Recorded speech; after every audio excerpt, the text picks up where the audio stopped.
Cervical cancer నివారణకు HPV vaccine వేయడం జరుగుతుందని కాకినాడ సిటీ ఎమ్మెల్యే వనమాడి కొండబాబు తెలిపారు. సర్వైకల్ క్యాన్సర్ నివారణకు హెచ్పివి వ్యాక్సిన్ను 14 సంవత్సరాలు పూర్తి చేసి 15 సంవత్సరాలలోపు ఉన్న బాలికలకు ఉచితంగా అందిస్తున్నామని కాకినాడ సిటీ ఎమ్మెల్యే వనమాడి కొండబాబు అన్నారు. మంగళవారం కాకినాడ అర్బన్ ప్రైమరీ హెల్త్ సెంటర్లో సర్వైకల్ క్యాన్సర్ నివారణకు హెచ్పివి వ్యాక్సిన్ కార్యక్రమాన్ని ఎమ్మెల్యే ప్రారంభించారు. ఈ సందర్భంగా ఆయన మాట్లాడారు. రాష్ట్రాన్ని ఆంధ్ర ఆరోగ్య ప్రదేశంగా తీర్చిదిద్దేందుకు ముఖ్యమంత్రి చంద్రబాబు నాయుడు కృషి చేయడం జరుగుతుందన్నారు. ఈ వ్యాక్సిన్ ఇవ్వడానికి ముందు తల్లిదండ్రుల అనుమతి పత్రాన్ని కూడా తీసుకుంటున్నట్లు తెలిపారు. ప్రాథమిక ఆరోగ్య కేంద్రాల్లో వ్యాక్సిన్ వేయడం జరుగుతుందని, 2006 నుంచే ఈ వ్యాక్సిన్ ప్రైవేటు రంగంలో అందుబాటులో ఉందని, ఇప్పుడు ప్రభుత్వం ఉచితంగా వ్యాక్సిన్ వేయడం జరుగుతుందన్నారు. క్యాన్సర్ రోగులు పెరుగుతున్న నేపథ్యంలో కేంద్ర ప్రభుత్వం సహకారం, రాష్ట్ర ప్రభుత్వం ఉచితంగా వ్యాక్సిన్ వేయడం జరుగుతుందన్నారు. ప్రభుత్వ పాఠశాల పిల్లలకు ఈ వ్యాక్సిన్పై అవగాహన కల్పించడం జరుగుతుందన్నారు. ఈ కార్యక్రమంలో DMH Narasimham Nayak, Telugu Desam party city Mallipudi Veeru, civil supply director Malakondaiah, doctor Ravikumar, ఆలయ చైర్మన్ సురేష్ రవి తదితరులు పాల్గొన్నారు.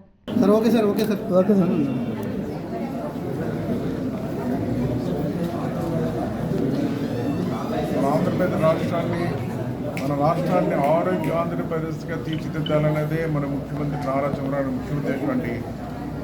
ఆయన ఈనాడు కాదండి, ఏదైతే రాష్ట్రాన్ని స్వర్ణాంధ్రప్రదేశ్గా తీర్చిదిద్దుదాం విజన్ 2020 డాక్యుమెంట్ తయారు చేస్తారు ఆయన. ఈ రాష్ట్రాన్ని 2020 నాటికి స్వర్ణాంధ్రప్రదేశ్ సాధించవచ్చు అని చెప్పి వివిధ అంశాలపైన ఆయన ఈ రాష్ట్రాన్ని ముందు తీసుకెళ్ళడం కోసం అందులో సందర్భంగా ఈ రాష్ట్రాన్ని ఒక ఆరోగ్య ఆంధ్రప్రదేశ్ చూడాలని కళ్ళగన్నాడు ఆయన. కానీ కంటిన్యూగా ముఖ్యమంత్రి ఉంటేనండి ఆయన ఈ రాష్ట్రం ఆరోగ్య ఆంధ్రప్రదేశ్ అయ్యి ఉండేదండి.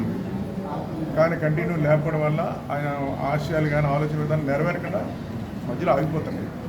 ఈరోజు మళ్ళీ ఈ రాష్ట్రాన్ని ఒక ఆరోగ్య ఆంధ్రప్రదేశ్ తీర్చిదిద్దాలనేది ఆయన ఆలోచన. ఈరోజు అన్ని అర్బన్ హెల్త్ సెంటర్ కానీ, రూరల్ ఏరియా ఉన్న హాస్పిటల్స్ కానీ, ప్రభుత్వ ఆసుపత్రులు అన్నీ కూడా డెవలప్ చేసుకుని ముందుకెళ్తాం. ఈలోగా మనం చూస్తున్నాం ఈరోజు క్యాన్సర్ వ్యాధి ఎక్కువైపోయింది మన రాష్ట్రంలో. చూస్తున్నాం క్యాన్సర్ వ్యాధితో ప్రతి ఎమ్మెల్యే దగ్గరికి రోజుకు ఒకరు ఇద్దరు వస్తున్నారండి. మళ్ళీ వాళ్ళందరినీ హాస్పిటల్లో చూపించడం చేయడం, డబ్బులు లేకపోతే మళ్ళీ సీఎం గారి దగ్గర దృష్టి తీసుకెళ్తే వారేమో సీఎం రిలీఫ్ ఫండ్ ద్వారా డబ్బులు ఇవ్వడం. అదేవిధంగా మనకు ఉన్నటువంటి బస్సుధారకు హాస్పిటల్లో కూడా సర్వీస్ ఉపయోగించుకుంటున్నాం. బస్సుధారకు క్యాన్సర్ హాస్పిటల్కి పంపించడం, అలాగే ఇక్కడ టాటా కూడా క్యాన్సర్ హాస్పిటల్ అక్కడ పంపిస్తున్నాం. కానీ ఎంత పంపించినప్పుడు కూడా పేషెంట్ పెరిగిపోయారండి. ఈరోజు క్యాన్సర్ పేషెంట్ పెరిగిపోయారు. ఆ క్యాన్సర్లో కూడా ఈరోజు గర్భశయ ఏదైతే గర్భసంచి ఈరోజు వ్యాధి ఎక్కువైపోయింది ఈ రోజున. అది కానీ దాంట్లో మళ్ళీ క్యాన్సర్ వస్తుంది. పైకి చాలామంది గర్భసంచి క్యాన్సర్ వస్తుందని చెప్పి ఎక్కువ పేషెంట్లు ఎక్కువైపోయారు.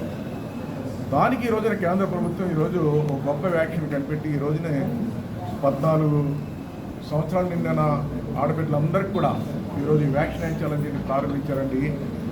హెచ్పివి వ్యాక్సిన్ ఈరోజు మనం ప్రారంభించాం మన కాకినాడ నగరంలో.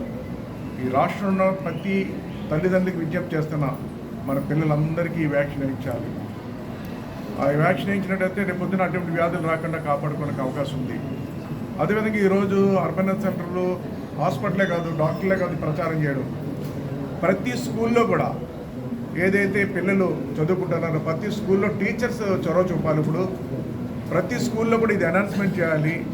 అనౌన్స్మెంట్ చేసి 10th క్లాస్ 9th క్లాస్ ఎవరైతే చదువుతారో పిల్లలు వాళ్ళకి 14 సంవత్సరాలు నిండుతాయి కాబట్టి వాళ్ళందరూ కూడా టీచర్లే చొరవ తీసుకుని అక్కడ ఉన్న అర్బన్ హెల్త్ సెంటర్కి టీచర్లు తీసుకెళ్ళి ఈ వ్యాక్సిన్ వేయించాలని ఉపాధ్యాయులు కోరుతున్నాను కూడా ఈ సందర్భంగా తెలియజేస్తున్నాను.